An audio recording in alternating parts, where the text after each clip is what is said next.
ನಮ್ಮ ಇಂಡಿಯಾ ಕೈಯಲ್ಲಿ ಏನು ಮಾಡೋಕ್ಕಾಗಲ್ಲ. ಅದಕ್ಕೆ 1962ರ ಇಂಡಿಯಾ ಚೈನಾ ವಾರ್ ಅಲ್ಲಿ ನಾವು ಸೋಲ್ತೀವಿ. ಇದಕ್ಕೆ ಮೇನ್ ರೀಸನ್ ಅಂದ್ರೆ ವೆಪನ್ ಶಾರ್ಟೇಜ್. ಆ ಟೈಮಲ್ಲಿ ನಮ್ಮ ಹತ್ರ ಸಾಕಾಗುವಷ್ಟು ವೆಪನ್ ಇಲ್ಲದೆ ಇರೋ ಕಾರಣ. ಆದ್ರೆ ಇವತ್ತು ಅಮೆರಿಕ, ಫ್ರಾನ್ಸ್, ಫಿಲಿಪೈನ್ಸ್ ಈ ತರದ ಸುಮಾರು 100 ದೇಶಗಳಿಗೆ ನಾವು ವೆಪನ್ಸ್ ನ ಸೆಲ್ ಮಾಡ್ತಾ ಇದೀವಿ. ಈ ಒಂದೇ ವರ್ಷದಲ್ಲಿ ಇಂಡಿಯಾ ಸುಮಾರು 38,400 ಕೋಟಿಯಷ್ಟು ವೆಪನ್ ನ ಸೆಲ್ ಮಾಡಿದೆ. ಅಂದ್ರೆ ಲಾಸ್ಟ್ ಇಯರ್ ಗೆ ಕಂಪೇರ್ ಮಾಡಿದ್ರೆ ಇದು 63% ಜಾಸ್ತಿ. ಇದಕ್ಕೆ ಮೇನ್ ಕಾರಣ ಏನ್ ಗೊತ್ತಾ? Russia Ukraine war.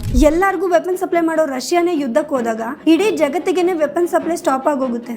ಇನ್ನು ಯುರೋಪ್, ಅಮೆರಿಕ ಹತ್ರ ವೆಪನ್ ತಗೊಳ್ಳೋಣ ಅಂದ್ರೆ ತುಂಬಾ ಕಾಸ್ಟ್ಲಿ ಅದು. ಅದ್ರ ಜೊತೆಗೆ ಅಮೆರಿಕದ ಪರ್ಮಿಷನ್ ಇಲ್ಲದೆ ವೆಪನ್ಸ್ ನ ಯೂಸ್ ಮಾಡಂಗಿಲ್ಲ ಅನ್ನೋ ಒಂದು ಸ್ಟ್ರಿಕ್ಟ್ ಕಂಡೀಷನ್ ಬೇರೆ. ಇಂಥ ಟೈಮಲ್ಲಿ ಎಂಟ್ರಿ ಕೊಡೋದೇ ನಮ್ಮ ಇಂಡಿಯಾ ಅಮೆರಿಕ ಇಂದ ಫಿಲಿಪೈನ್ಸ್ ವರೆಗೆ ಸುಮಾರು 100 ದೇಶಗಳಿಗೆ India BrahMos, artillery, Pinaka, Akash missile ಮತ್ತೆ ರಾಡರ್ ಗಳನ್ನ ಸೆಲ್ ಮಾಡಿದೆ. ಇದ್ರೆಲ್ಲದ್ರ ಹಿಂದೆ ಇರೋ ಮಾಸ್ಟರ್ ಮೈಂಡ್ ಯಾರು ಗೊತ್ತಾ? ಡಿಆರ್ಡಿಒ ನಮ್ಮ ಇಂಡಿಯನ್ ಕಂಪನಿಗಳಿಗೆ ಸುಮಾರು 2,000ಕ್ಕಿಂತ ಹೆಚ್ಚು ಟೆಕ್ನಾಲಜೀಸ್ ನ ಟ್ರಾನ್ಸ್ಫರ್ ಮಾಡಿದೆ.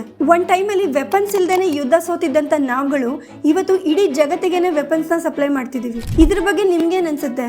ಮತ್ತೆ ಈ ವಿಷಯದ ಬಗ್ಗೆ ಕಂಪ್ಲೀಟ್ ವಿಡಿಯೋ ಬೇಕಂದ್ರೆ ದಯವಿಟ್ಟು ವಿಡಿಯೋ ಅಂತ ಕಮೆಂಟ್ ಮಾಡಿ. ನಾವಿದ್ರ ಬಗ್ಗೆ ಕಂಪ್ಲೀಟ್ ವಿಡಿಯೋ ಮಾಡಕ್ಕೆ ಟ್ರೈ ಮಾಡ್ತೀವಿ.